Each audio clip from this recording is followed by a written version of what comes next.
اسرائیل اور امریکہ ایک ایسا پروگرام بنا رہے ہیں کہ جس کے تحت وہ ایران پر حملہ کریں گے اور حملہ کر کر خامنہ ای صاحب کو اغوا کر کر لے جائیں گے۔ بالکل یہ اسی طریقے سے کرنے کا منصوبہ بنایا جا رہا ہے کہ جس طریقے سے وینزویلا کے ساتھ ہوا،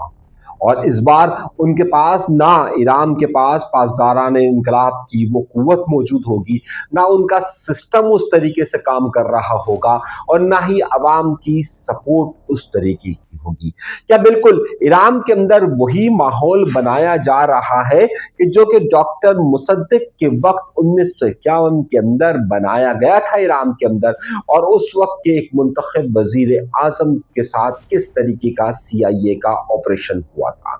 آج کے پروگرام میں ہم جہاں یہ بات کریں گے تو یہاں ہی پر ایک بڑے عنوان پر بھی گفتگو ہوگی کہ کیا وہ ماحول اسی طریقے کا پیدا کیا جا رہا ہے۔ سب سے اہم نقطہ یہ کہ ایران کے اندر ہونے والے ان مظاہروں نے ایک نئی صورت اختیار کر لی ہے۔ سب سے پہلی بار یہ دیکھا گیا ہے کہ 31 صوبوں کے تمام صوبائی دارالحکومتوں کے اندر یہ مظاہرے ہو رہے ہیں۔ اس میں عوام کی بہت بڑی طاقت جہاں شامل ہے، وہیں پر رضا شاہ پہلوی کے بیٹے کا اثر و رسوخ بھی 40 سال کے بعد دیکھا جا رہا ہے۔ 1979 کے خمینی انقلاب کے بعد اب یہاں پر صورتحال بدلتی ہوئی محسوس ہو رہی ہے، یا بتایا جا رہا ہے کہ اب خامنہ ای کا نظام وہاں پر ختم ہو جائے گا، پاسداران انقلاب ختم ہو جائیں گے۔ سب سے پہلا طریقہ کار یہاں پر رکھا کیا جا رہا ہے؟ عوام کو حکومت کے ساتھ یا عوام کو ریاست کے ساتھ دوری پیدا کی جا رہی ہے، اور اس دوری پیدا کرنے میں کیا واقعی میں ٹرمپ کا اتنا اختیار ہے کہ خامنہ ای کو خود اپنے جمعے کے خطبے کے اندر اس بات کا اظہار کرنا پڑا کہ اس وقت موجود کچھ مظاہرین ٹرمپ کو خوش کرنا چاہتے ہیں، اور اگر واقعی میں ٹرمپ کا اتنا اثر و رسوخ ہو چکا ہے کہ وہ ایران کے اندر اس طریقے کے مظاہرے کروا سکتا ہے جو حکومت کے لیے پریشانی کا باعث بن سکتے ہیں، تو بہت سارے سوالات اٹھیں گے جن کے جوابات بہت زیادہ ضروری ہے۔ اول بات یہ ہے کہ پچھلی جنگ، یعنی کہ پچھلے سال ہونے والی جنگ جو کہ مئی کے اندر ایران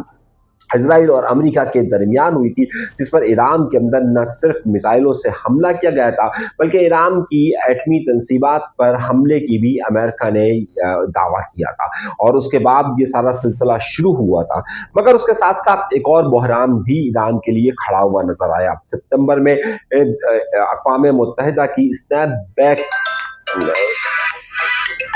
جو اسنیپ بیک معاملہ تھا، اس کے تحت ان کے اوپر پابندی عائد کر دی گئی، اور پابندی کے ساتھ ہی اقوام متحدہ کی اس پابندی کا نتیجہ یہ نکلا کہ ایران کی معاشی صورتحال بہت زیادہ ابتر ہو چکی ہے۔ ابتر ہونے کے ساتھ ہی جو ایک نیا بجٹ پیش کیا گیا، اس میں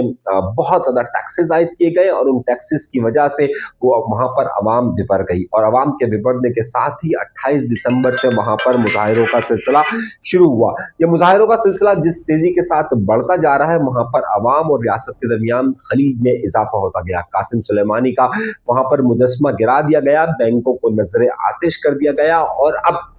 اسرائیل اور امریکہ اس بات کا انتظار کر رہے ہیں کہ جس طریقے سے عوام اور خامنہ ای کے درمیان بہت زیادہ تفریق بڑھے گی، ویسے ہی وہاں پر حملہ کر دیا جائے گا، اور حملے کے لیے سب سے پہلے ان کا مواصلاتی نظام کو ہیک کیا جائے گا، جس طریقے سے وینزویلا کے اندر کیا، اور اس کے بعد یہ کارروائی کی جائے گی۔ اب اس کے لیے مخصوص وقت یہ دیکھا جا رہا ہے کہ اس کی مظاہروں میں کس حد تک شدت بڑھتی ہے، اور شدت کے بڑھنے کے بعد پھر نتیجہ کیا نکلتا ہے۔ آئندہ دنوں کے اندر کیا واقعی میں خامنہ ای یہیں پر رہ کر مقابلہ کریں گے یا پھر خامنہ ای روس جائیں گے؟ آپ کا خیال اس حوالے سے کیا ہے؟ ہمیں اپنی رائے سے ضرور آگاہ کیجیے گا، اور پھر اس پر ہم ایک مفصل بات مزید کریں۔